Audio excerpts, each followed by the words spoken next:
Baiklah, untuk mengefektifkan waktu, ini adalah materi terakhir, yaitu tentang inbreng. Judulnya tentang inbreng. Maksudnya apa?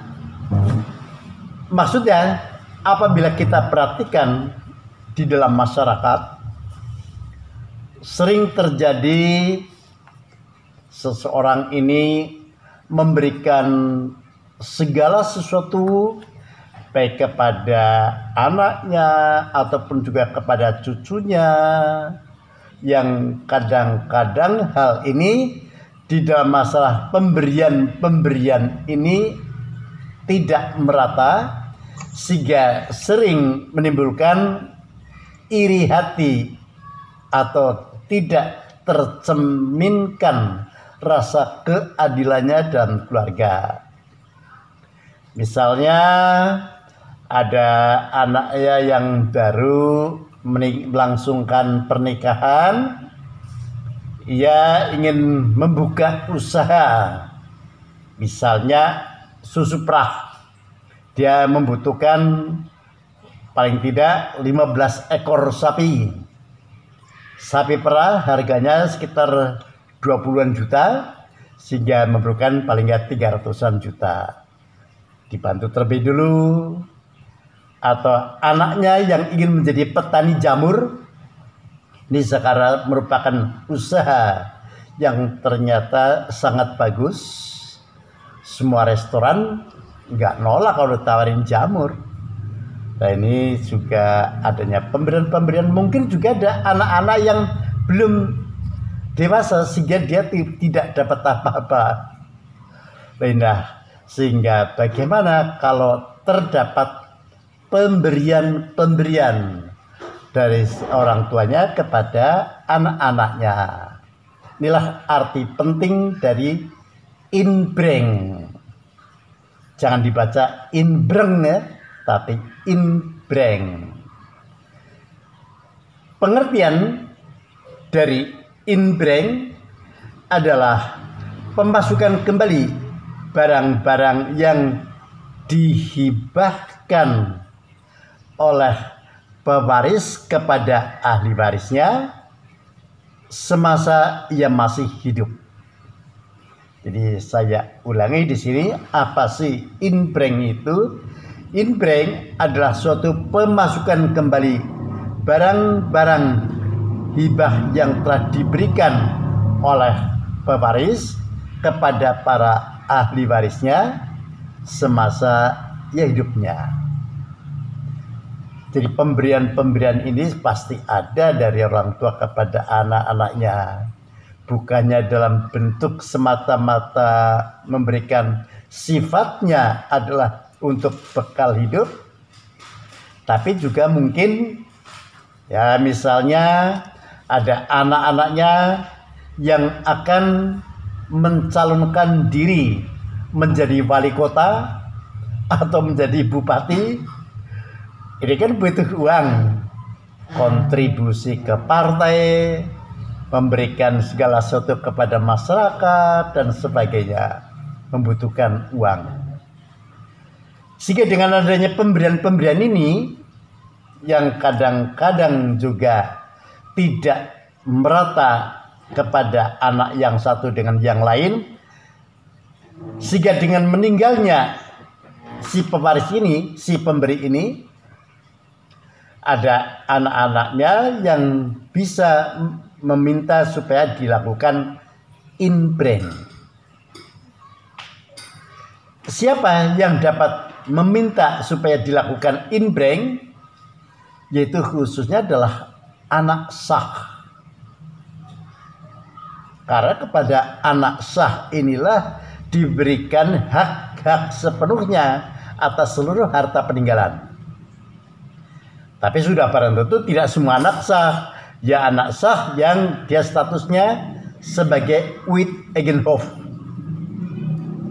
Ya statusnya sebagai ahli waris atas dasar kedudukannya.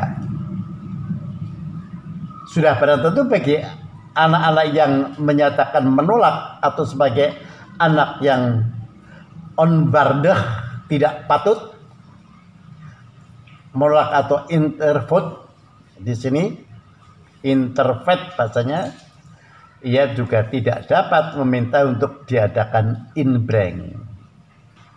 Tapi juga kepada anak-anak yang menyatakan sebagai beneficiary unbanding, ia juga dapat meminta supaya diadakan inbreng.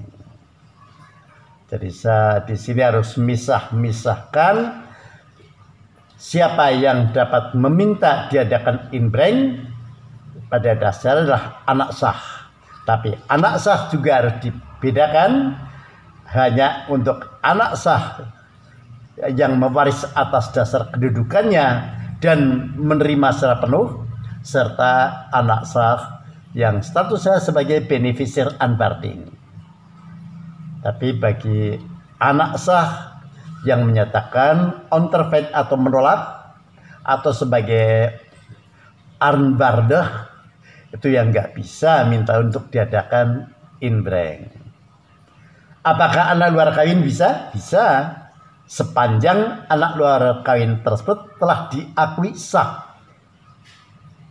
Jadi anak luar kawin pun bisa, sepanjang ya statusnya sebagai anak luar kawin yang telah diakui sah.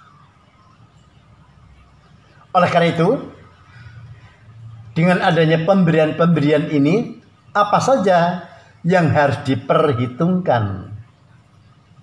Apa saja yang harus diperhitungkan? Jadi kalau kita perhatikan pada pasal 1086, segala hibah.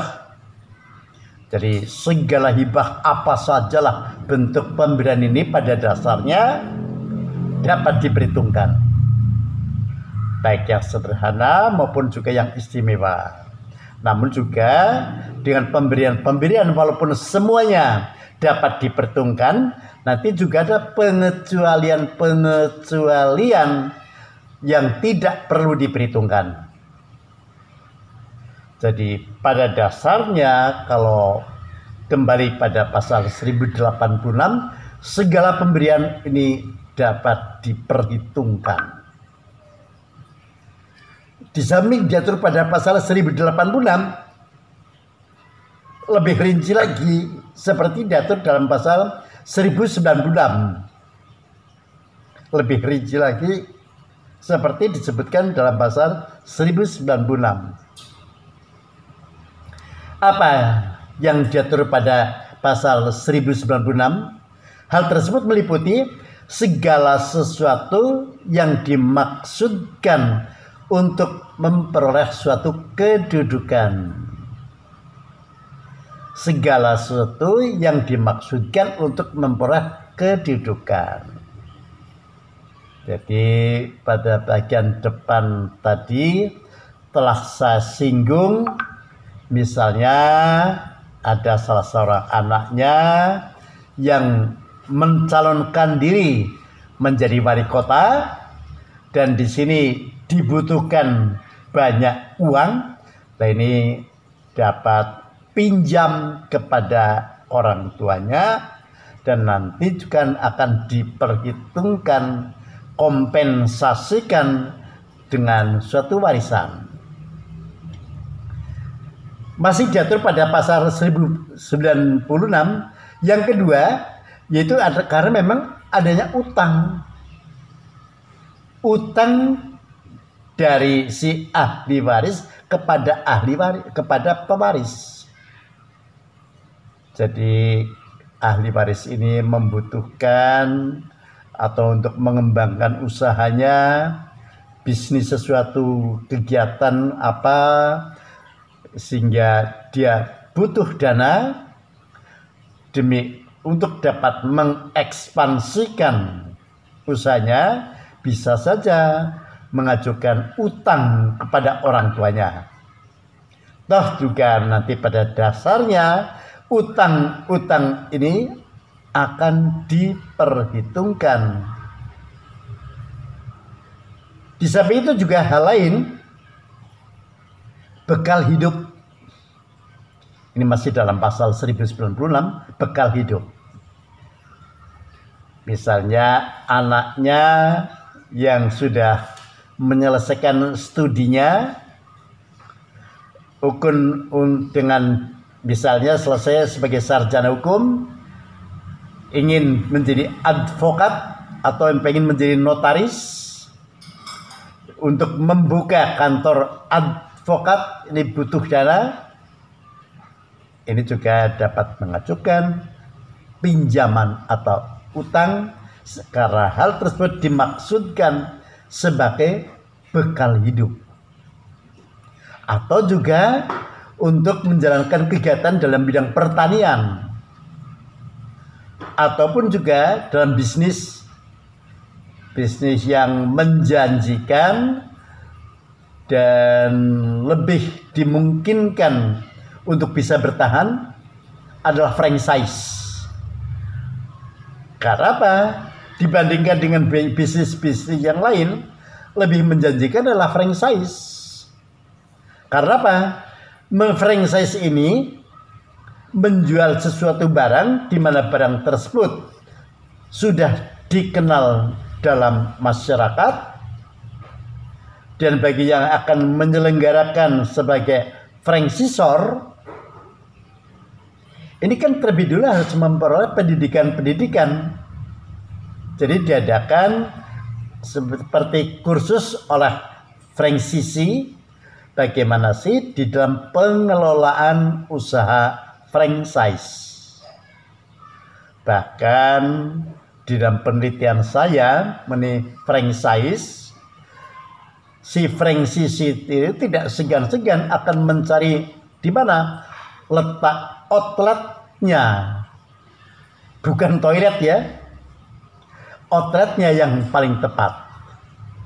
Jadi tempat beberapa yang sudah disurvei mana yang dianggapnya paling tepat, disitulah demikian bimbingannya secara konkret dari franchisee kepada franchisor. Sudah barang tentu dengan kewajiban bahwa si franchisor ini harus membayar fee. Berapa besarnya ini adalah dasar kesepakatan. Jadi walaupun ukurannya sama tapi tempatnya berbeda, maka ini besarnya fee juga berbeda. Tapi di sini bahwa si franchisor harus selalu terbuka kepada si franchisee, sehingga dengan adanya keterbukaan, kejujuran ini, maka di dalam menjalankan bisnis akan dapat lebih lancar. Hal lain yang diatur pada pasal 1096 yaitu perskot. Bahasa Belanda voorskot. Ini sama dengan adalah sebagai modal awal. Pinjaman untuk modal awal. Ini perskot. Jadi kalau seseorang yang akan menjalankan kegiatannya, dia sudah menerima atau memiliki atau kemampuan maupun barang, dan untuk bisa melaksanakan bisnisnya, ia juga dapat mengajukan yang disebut voorskot sebagai modal awal. Di samping adanya pemberian-pemberian itu yang harus diperhitungkan, termasuk juga adalah bunga atau penghasilan di luar dari benda pokok itu tadi. Misalnya yang dipinjam itu adalah sebesar uang tertentu. Karena uang ini diperolehnya dari lembaga perbankan, dia memperoleh bunganya, bunga ini juga harus diperhitungkan. Sehingga semua apapun yang kaitannya dengan pinjaman ini juga harus diperhitungkan dengan jujur dan terbuka, sehingga nanti dari para ahli waris ini akan terhindar dari sengketa dengan dibukanya suatu warisan. Oleh karena itu adanya kegiatan-kegiatan lain atau berupa pemberian yang tidak boleh diperhitungkan. Jadi kalau tadi adanya pemberian yang harus diperhitungkan sebagaimana diatur pada pasal 1086, juga pada pasal 1096, juga 1098. Oleh karena itu, apa yang tidak boleh diperhitungkan pemberian-pemberian itu? Seperti diatur dalam pasal 1097, yang tidak boleh diperhitung ya misalnya biaya nafkah. Si anaknya tersebut sampai dengan usia dewasa, udah sampai 20 tahun, nggak boleh diperhitungkan biaya makan itu per hari berapa, selama 20 tahun harus berapa, itu nggak boleh. Di samping itu juga biaya pendidikan. Untuk membiayai pendidikan maupun nafkah ini sebenarnya adalah merupakan kewajiban sebagai orang tua. Karena juga kalau kita perhatikan misalnya dalam pasal 45 Undang-Undang Nomor 1 Tahun 74, bahwa orang tua wajib memelihara dan mendidik anak-anaknya dengan sebaik-baiknya. Inilah sehingga kalau kita perhatikan, walaupun ketentuan ini diatur di dalam BW, tapi kan juga tidak bertentangan dengan undang-undang yang dibuat bersumberkan pada Pancasila dan Undang-Undang Dasar 1945. Jadi masalah memang kalau misalnya pemberian sesuatu kepada anaknya, kebetulan ada anaknya yang perempuan, biasanya kan senang berhias biar nampak lebih cantik, dibelikan kalung sampai misalnya beratnya 5 ons, gelang juga kanan kiri 5 ons, bahkan kaki, gelang itu kaki itu juga masing-masing 5 ons. Ini perlu diperhitungkan atau tidak? Kalau pemberian ini sebatas kewajaran patut, seperti pernah diungkapkan oleh Pak Wiryono Projodikoro, judulnya Hukum Kewarisan di Indonesia.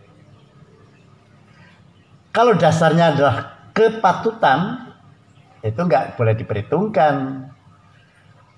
Loh, tapi kalau misalnya anting sampai setengah kilo, ini kupingnya sampai kayak apa? Lah ini pada dasarnya lah, menurut Pak Wiryono, karena di luar kepatutan, ya nanti diperhitungkan. Bagaimana kalau terjadi sengketa antara yang diberi anting dengan ahli waris lainnya? Ya, jalan keluarnya adalah melalui litigasi atau non-litigasi. Usahakan pasti adalah dengan cara non-litigasi. Tapi kalau non-litigasi ternyata tidak tercapai, ya pasti jalan keluarnya melalui litigasi. Jadi itu misalnya dengan ada perhiasan.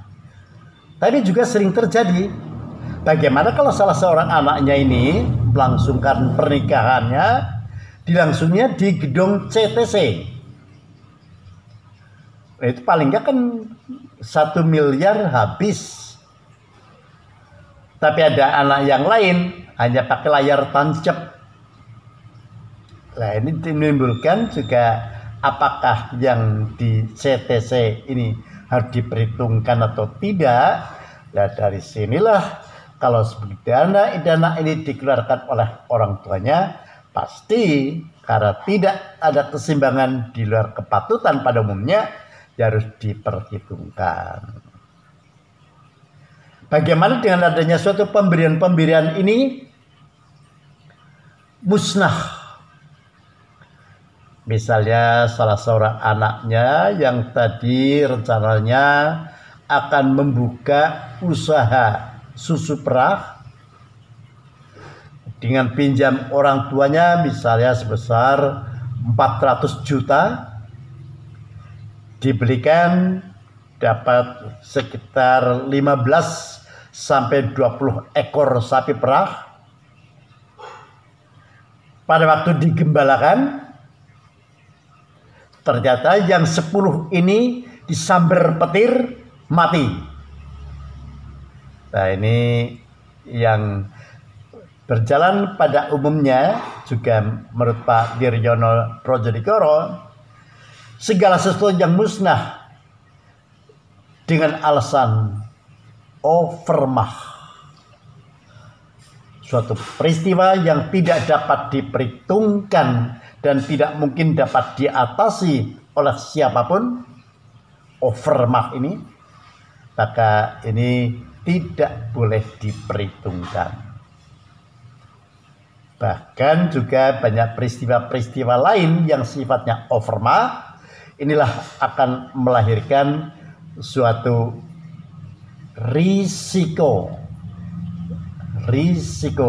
bagi yang bersangkutan. Karena memang peristiwa itu terjadi di luar kesalahan yang bersangkutan. Dan peristiwanya pun juga tidak dapat diduga. Maka inilah merupakan salah satu kekhasan atau karakter dari suatu risiko. Sehingga harus mau tidak mau kerugian-kerugian ini harus dipikulnya. Jadi kaitannya dengan pemberian, tapi ternyata musnah di luar kesalahan dari ahli warisnya, ini tidak boleh diperhitungkan. Bagaimana untuk memperhitungkan kembali dengan adanya pemberian-pemberian inilah yang diatur secara khusus dalam inbreng. Pembagiannya dilakukan pertama adalah secara in natura. Artinya apa? In natura ini adalah harus dikembalikan dalam bentuk wujud apal. Bagaimana untuk mengembalikannya? Ya kalau misalnya pemberiannya sebidang tanah, harus dinilai pada waktu itu sebidang tanah tersebut nilainya, harganya berapa, beda dengan keadaan yang terakhir ini kan sudah berubah. Dengan demikian yang sering dijadikan standar adalah harga emas. Jadi pemberian ini sebidang tanah yang pada waktu itu dinilai adalah setara misalnya dengan 100 gram emas. Nah, kalau akan dinilai sekarang dengan cara in natura, ya 100 gram emas harga sekarang berapa? Sehingga di sini dan nilai dari pemberian-pemberian ini nanti akan tetap harus menciptakan rasa keadilan bagi ahli waris. Dengan segala harta peninggalan ini diperhitungkan apa sih berupa benda bergerak, benda tidak bergerak, benda berwujud maupun benda tidak berwujud, sehingga semuanya terkumpulkan dan masing-masing ini sudah memperoleh apa, sehingga dengan adanya harta peninggalan yang sudah dinilai, misalnya seorang pewaris meninggal dunia meninggalkan 3 orang anak, yaitu A, B, dan C. Setelah dikumpulkan dinilai semua harta peninggalan ini, termasuk utang-utang yang harus diperhitungkan, misalnya sebesar 1,5 miliar. Berdasarkan 852 yang tidak membedakan urutan kelahiran maupun jenis kelamin, sehingga masing-masing pihak ini akan memperoleh 500 juta.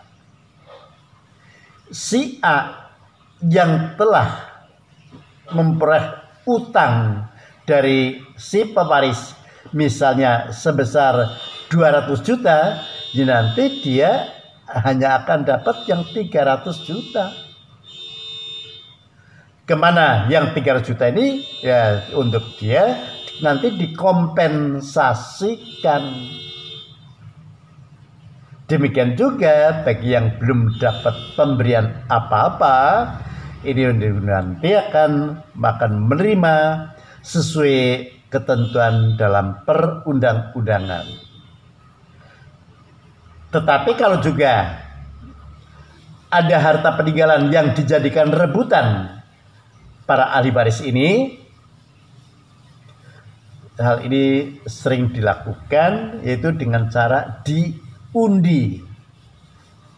Dengan cara diundi ini akan lebih menciptakan keadilan sehingga terhindar dari sengketa ahli waris, dan kalau terdapat perbedaan-perbedaan ini juga akan dapat terselesaikan.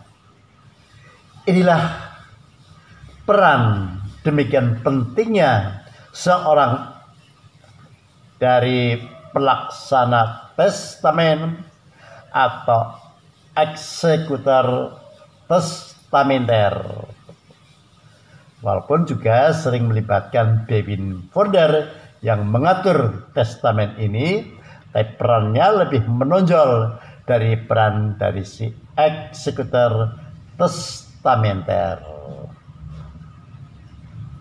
Dengan adanya pemberian-pemberian ini diatur dalam perundang-undangan, ada sekelompok orang yang tidak boleh menerima pemberian. Siapa orang-orang yang tidak boleh menerima pemberian ini? Sebagaimana diatur di dalam 901, pertama adalah suami atau istri ini tidak boleh menerima suatu pemberian baik dari suaminya ataupun juga dari istrinya. Dengan adanya pemberian-pemberian ini, misalnya dari suami kepada istrinya, sebetulnya kan kenapa tidak boleh? Itu kan harta mereka juga, karena merupakan harta mereka juga, sehingga di sini tidak boleh dilakukan pemberian dari suami ke istri. Itulah diatur pada 901. Demikian juga di dalam 905 ada gurunya. Si gurunya ini tidak boleh menerima suatu pemberian kecuali ada jasa yang belum dibayarkan. Misalnya memberikan responsi di luar jam kerja atau di luar jam ngajarnya, maka ini juga harus dilakukan pembayaran. Juga pada 906, dokter maupun apoteker yang telah demikian membantunya kepada si penyakit, si pasien ini, dokter maupun si apoteker termasuk perawat ini juga tidak boleh menerima suatu pemberian. Juga pada 907 yaitu kepada notaris maupun kepada saksi. Misalnya terjadinya suatu sengketa, minta bantuan kepada notaris untuk diterbitkan akte hak atas hak untuk milik ini. Notaris akan membuat akte jual belinya ataupun akte hibahnya. sehingga dianggapnya banyak membantu kepada si pewaris, pasti di dalamnya terdapat saksi-saksi, nah, tapi kepada mereka juga tidak boleh untuk menerima suatu pemberian. Di samping yang diatur pada 907, yaitu pada 908, yaitu terhadap anak sah maupun anak luar kawin yang melebihi anak sah maupun luar kawin yang melebihi dari haknya. Jadi harus diperhitungkan berapa boleh, berapa batasannya. Juga pada pasal 909 kepada teman berzina, ia pun juga tidak boleh menerima suatu pemberian. Jadi walaupun seseorang terhadap harta miliknya dapat bertindak apapun, besarannya juga dibatasi, dan kepada siapa diberikannya kekayaannya itu juga terbatas kepada orang-orang yang diperbolehkan menurut undang-undang. Sehingga ada sekelompok orang yang tidak boleh menerima suatu pemberian. Ini erat sekali kaitannya dengan inbreng. Sehingga inbreng ini sering terjadi bahan sengketa, tapi karena di dalamnya juga telah ditunjuk seseorang atau beberapa orang sebagai eksekutor testamenter, diharapkan semuanya berjalan dengan baik, semuanya tidak ada yang dirugikan. Kalaulah hal ini juga belum dicapai rasa keadilan dalam masyarakat, maka pilihan selanjutnya adalah melalui litigasi. Melalui litigasilah ini merupakan jalan terakhir apabila terjadi sengketa. Inilah dengan inbreng. Setelah kita ketahui di dalam hukum perdata kita, di samping dikenal dengan inbreng, hal lain mungkin juga bisa terjadi, adanya harta peninggalan yang tidak terurus. Bagaimana kok bisa terjadi adanya harta peninggalan yang tidak terurus atau onbeheer de nalatenskap? Terjadinya adanya harta peninggalan yang tidak terurus ini dimungkinkan karena memang tidak ada ahli warisnya. Tidak ada ahli warisnya berarti tidak ada ahli waris dari golongan pertama sampai ahli waris golongan keempat. Ataupun juga bisa terjadi, kenapa terjadi adanya onbeheer de nalatenskap ini? Kalau juga semua ahli warisnya menolak. Ya walaupun ada anaknya juga menolak. Jadi pada prinsipnya sebenarnya karena tidak ada ahli warisnya. Itulah yang dikenal dalam pasal diatur dalam 1126. Inilah terjadinya. Apa selanjutnya harus dilakukan? Maka seperti diatur pada 1127, ini berarti bahwa di dalam praktek, bahwa di dalam masyarakat tersebut kan ada siapa sebagai pejabat di dalam setiap lingkungan masyarakat. Kalau terjadinya adanya harta peninggalan yang tidak terurus, paling tahu pejabat setempat adalah RT. Si RT ini dia harus menyampaikan hal tersebut itu kepada RW. Selanjutnya dari RW teruskan kepada lurah, camat. Nah ini pada umumnya ada pendidikan khusus sebagai camat, sehingga sering camat juga adalah PPAT. Si camat inilah harus melaporkannya kepada Biskamer atau kepada Balai Harta Peninggalan.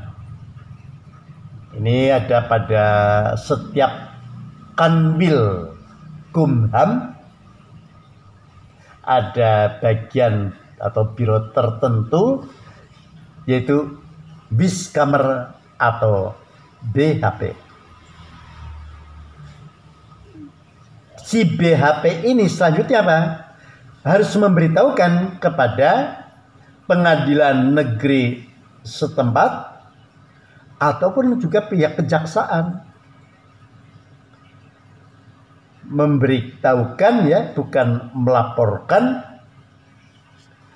Yang selanjutnya setelah memberitahukan kepada pihak pengadilan ataupun juga kepada pihak kejaksaan, si BHP dapat melakukan pelbagai hal seperti diatur pada 1128, yaitu pertama melakukan penyegelan, sehingga dengan adanya harta peninggalan yang tidak terurus disegel ini, maka akan dijamin keamanan maupun juga keutuhannya. Yang kedua yaitu melakukan pencatatan semua harta peninggalan yang tidak terurus tersebut, baik berupa benda bergerak maupun berupa benda tidak bergerak maupun berupa pasifa utang ataupun juga merupakan aktiva segala kebendaan milik si pewaris. Karena apa? Inilah nanti si BHP ini yang akan melakukan pemanggilan baik kepada kreditur, mungkin debitur, mungkin juga para testamenter ergenam. Inilah kewajiban dari pihak BHP untuk melakukan pemberesan itu, sehingga di samping melakukan penyegelan, juga melakukan pencatatan, memang juga melakukan tagihan kebendaan atas milik si pewaris yang on bahir ini. Jadi dengan melakukan tagihan memang adalah merupakan kewenangan dari BHP dengan adanya harta peninggalan yang tidak terurus. Apabila telah dilakukan pemanggilan, ternyata ada orang yang datang mengaku apakah sebagai testamenter ergenam, apakah juga sebagai kreditor, maka di sini harus terlebih dulu dilakukan pemeriksaan oleh BHP. Jadi yang menyangkut identitasnya, serta kalau terjadi peristiwa-peristiwa bagaimana adanya dari suatu kreditur dan debitur, adanya utang piutang.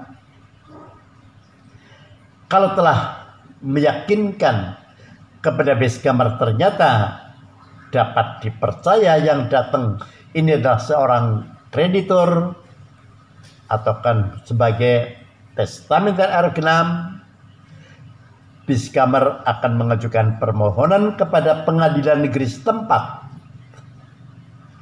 melalui paniteranya. Kalau telah memperoleh penetapan dari pengadilan negeri setempat, maka disinilah Biskamer mempunyai kewenangan untuk melakukan pembayaran baik kepada para kreditur, mungkin testamenter ergenam, ataupun juga kepada dia sebagai debitur. Bagaimana kalau terjadi bahwa pasifannya adalah lebih besar? Ya, kalau pasifannya lebih besar atau utangnya lebih besar daripada aktifannya, ya nanti akan disampaikan kepada pengadilan agar dinyatakan bahwa warisan ini pailit. Dengan pailit ini akan menjadi risiko bagi para kreditur yang disebabkan ada terbatas, yaitu adanya harta peninggalan yang tidak terurus.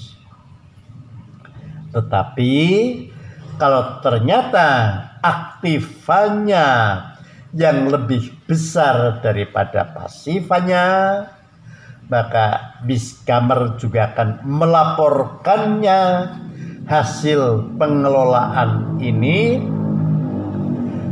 berapa aktifannya, berapa biaya-biaya yang dikeluarkan untuk melakukan penyegelan, pemeliharaan, biaya lain-lainnya, termasuk pemanggilan. Maka semua biaya ini akan dibebankan terhadap harta peninggalan tersebut, tetap mengacunya pada 1017 akan dibebankan terhadap seluruh harta peninggalan itu. Dan kalau masih ada sisa, di sini laporkan kepada pengadilan negeri, dan pengadilan negeri ini akan menetapkan karena di sini masih ada harta peninggalan yang tidak terurus, akan ditetapkan akan menjadi milik negara. Jadi kembali lagi kita pada pasal 832, ternyata kalau tidak ada ahli warisnya, maka harta peninggalan tersebut akan menjadi milik negara.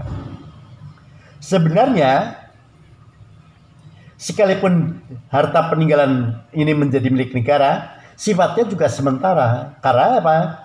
Dimungkinkan suatu ketika ada ahli waris atau juga testamenter ergenam yang datang.